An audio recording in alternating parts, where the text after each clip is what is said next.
시청자 여러분 안녕하십니까? 뉴스데일리 베스트 시작합니다. 박근혜 대통령이 처참한 정치의 보복으로 옥중에 계신 지 오늘로서 1413일째입니다. 올 연초부터 박근혜 이명박 전직 대통령에 대한 석방이냐 사면이냐를 놓고 정가가 한동안 시끄러웠습니다. 하지만 얼마 가지 않아 사면론은 급속히 사그라들었습니다. 마치 두 전직 대통령의 사면론을 놓고 여론의 간만 보듯 말이죠. 두 전직 대통령에 대한 사면론이 수면 아래로 가라앉은 상당의 이유는 바로 사면을 극구 반대하는 여권 지지층들이었습니다. 하지만 여러분께서도 느끼고 계시다시피 선량한 국민들의 대다수 정서는 너무한 것 아니냐, 정치 보복도 정도껏 해라, 너무 잔인하다 할 것입니다. 아마 탄핵 정부 당시 촛불을 들었던 일반 시민들의 마음도 이젠 별반 다르지 않을 텐데요. 박근혜 대통령께서 오랜만에 언론사 카메라에 포착됐습니다. 박근혜 대통령은 코로나 바이러스 확진자 밀접 접촉자로 분류돼 병원에 격리되어 있었는데요. 격리를 마치고 구치소로 복귀하는 모습이 언론사 카메라에 의해 공개된 것입니다. 몇 장의 사진에서 대통령의 모습이 저를 다시 가슴 아프게 만들었는데 오늘 첫 소식은 김자유 기자가 보도합니다.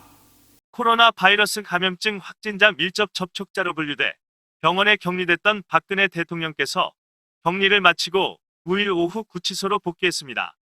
지난달 20일 서울 서초구 서울성모병원 병실에 입원했던 박 대통령은 어제 오후 2시 34분쯤 휠체어를 타고 병원 지하 주차장에 내려왔습니다. 흰색 가운을 입은 박 대통령은 준비되어 있던 법무부 긴급 호송 차량에 탑승해 구치소로 이동했습니다. 현장 사진에 담긴 박 대통령의 소지품에는 방역 마스크와 영어 스페인어 사전 등이 있었습니다. 박 대통령의 모습이 취재진에게 포착된 것은 지난 2018년 5월 허리 통증으로 같은 병원에서 치료를 받은 이후 2년 9개월 만인데요. 오랜만에 모습을 드러낸 박 전 대통령은 희끗한 머리에 안경을 착용하고 병원복 위에 흰색 가운을 걸쳤습니다. 때문에 전체적인 건강 상태를 육안으로 확인할 수는 없었는데요. 관련 기사에서 일부 네티즌들은 악담을 퍼붓고 있었지만 대다수의 네티즌들은 댓글에서 안타까움을 표하며 빠른 석방을 촉구했습니다. 자유대한민국을 수호하는 뉴스데일리 베스트 김자유입니다. 고령의 여성을, 그것도 일국의 대통령이었던 분을 코로나 팬데믹 속에 다시 구치소로 이송하는 게 과연 바람직한 일인지 다시 한번 이 정권의 잔인함을 절감하게 됩니다. 다음 소식입니다. 이명박 박근혜 대통령에 대한 문재인 정권의 정치 보복이 가능해 했던 건 정권의 충견 역할을 한 김명수 체제의 사법부가 있었기에 가능한 일이었습니다. 최근 김명수 대법원장을 둘러싼 여러 가지 이슈는 이런 짐작을 확인시켜 주고 있는데요. 김명수 대법원장과 관련된 논란은 녹취록 말고 또 있습니다. 대법원이 최근 실시한 법관 인사에서 원칙을 지키지 않은 것에 대한 비판 여론이 커지고 있습니다. 법원 일각에서는 김명수 대법원장의 거짓말 사태보다 이번 인사가 사법부 독립에 미치는 파장이 더 심각하다는 시각도 있습니다. 왜 논란이 되고 있는지 이 소식은 강추천 기자가 보도합니다. 대법원이 최근 실시한 법관 인사에서 원칙을 지키지 않은 것에 대한 비판이 커지고 있습니다. 사법행정권 남용 의혹으로 기소된 임 전 차장에 대한 1심 재판을 맡은 윤종섭 부장판사가 6년째 서울중앙지법에 잔류하게 된 것을 법원 내부에서는 가장 이례적으로 보고 있습니다. 서울중앙지법 부장판사는 인사실무상 서울중앙지법에 3년 동안 근무하고 한 재판부의 재판장은 2년간 맡게 되는데요. 부장판사가 아닌 판사는 2년간 근무하게 돼 있는데 윤 부장판사의 배석 판사인 김용신 송인석 판사도 원칙을 깨고 각각 4, 5년째 서울중앙지법에 남게 됐습니다. 법원 내부에선 윤 부장판사가 그동안 임 전 차장 재판에서 다소 강경한 태도를 보인 점이 인사에 반영된 것 같다고 보는 시각이 존재합니다. 공교롭게 여권이 민감하게 반응했던 주요 사건 재판부의 인사 내용도 판사들의 일에 오르내리고 있습니다. 지난해 김경수 경남도지사의 항소심에서 유죄를 선고한 함상훈 서울고법 부장판사는 서울고법 형사 2부에 1년만 근무했지만 다른 재판부로 옮겼습니다. 통상 서울고법 형사부 재판장은 2년 동안 맡는데 일반 형사사건이 아닌 재정신청 사건을 담당하게 됐습니다. 서울 광화문 집회 허용과 윤석열 검찰총장의 징계 사건 등에 관여한 서울행정법원 부장판사들도 상당수 희망과는 다른 법원으로 가게 됐다고 합니다. 한편 조국 전 법무부 장관의 부인 정경심 동양대 교수에게 1심에서 유죄를 선고한 재판부는 잔류 신청이 받아들여지지 않았습니다.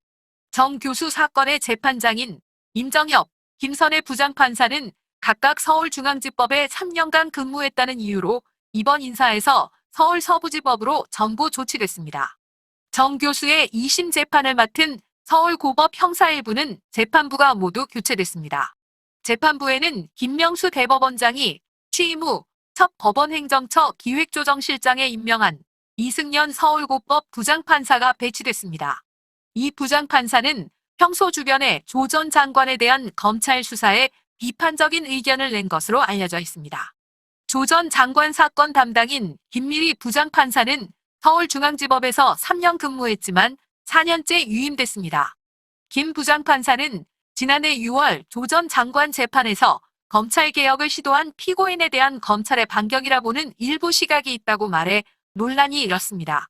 원칙이 무너진 이번 인사를 두고 판사들이 눈치를 살피느라 소신대로 판결하기 어려울 것이란 우려가 벌써부터 나오고 있습니다. 자유대한민국을 수호하는 유대배 강추천입니다.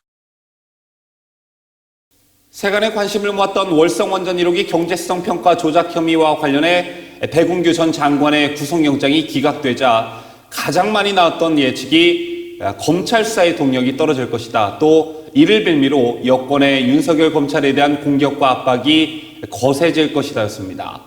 아니나 다를까 백 전 장관에 대한 구속영장이 기각된 날 여당이 검찰의 직접 수사권을 폐지하고 중대범죄수사청으로 옮기는 내용의 법안을 내놨습니다. 자, 그런데 이 법안은 검찰 수사로 피고인 신분이 된 황운하 민주당 의원이 대표 발의했고 역시 피고인 신분인 최강욱 열린민주당 의원도 공동 발의에 참여했습니다.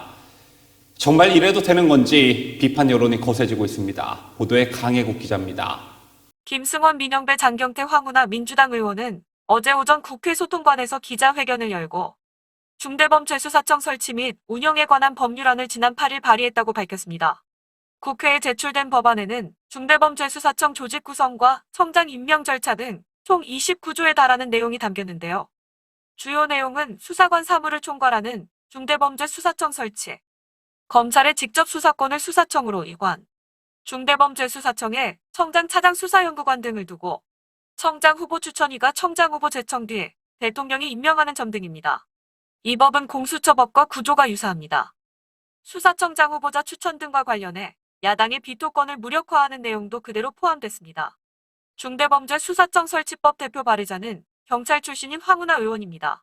황 의원은 청와대의 울산시장 선거 개입 의혹으로 2020년 1월 29일 기소된 피고인 신분입니다. 법안에 이름을 함께 올린 최강욱 의원도 조국 전 법무부 장관 아들에게 허위 인턴 증명서를 발급한 혐의로 지난 1월 28일 의원직 상실에 해당하는 징역 8개월의 집행유예 2년형을 선고받았습니다.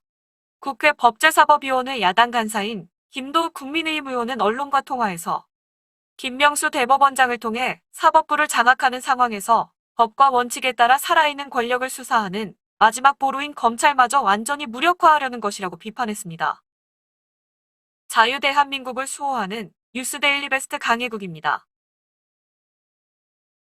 무소속 홍준표 의원이 설 밥상 민심 막으려고 가족이라도 5인 이상 모이지 못하게 하는 것 같다며 설 연휴 기간 5인 이상 집합금지 행정명령에 대한 비판의 목소리를 냈습니다.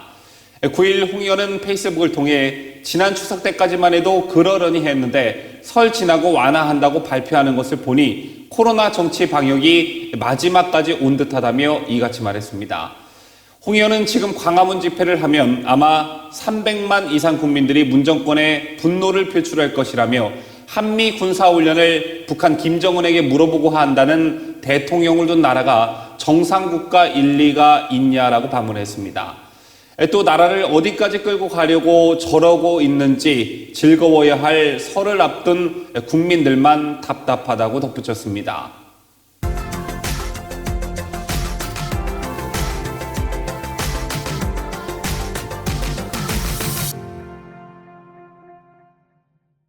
내일부터는 설 연휴가 시작됩니다.